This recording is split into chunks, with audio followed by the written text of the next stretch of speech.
Қандай заттар шығады? Маған айтып беретін болсаң, жаман жіп дедіңіз, және де Мысалға бір 5 түрлі зат. Негізі 400 өнімнен Petflex деп аталады. Бұның сериясы Petflex'тен 400-ден аса зат шығарылады.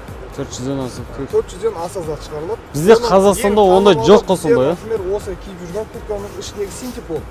Синтепонды айтатын болсақ, именно осы дәл осы біздің баклажка шығады. Осы баклажка. Мынау баклажканың ішіндегі полный бәрі не алып кете ма сонда сіздерге? Бәрі араласып кете ма? Сыртында пленкасы деген сияқты. 80 метр оборудование, 80 метр линиядан өтеді. Еткеткіс как положено, еткеткі отделение, еткеткіс кетеді. Туралады, жуылады, пластмасса кетеді, баклажка кетеді. көрдіңіздер ме, құрметті достар, мына қазір бізде Қазақстанда ондай өнім жоқ деп жатыр. Жалпы негізі нарық бос. Осы сырьедан жалпы түрлі нәрселер жасауға болады. Жіп, 400 мысалы түрлі, ішіндегі синтепон біз қазір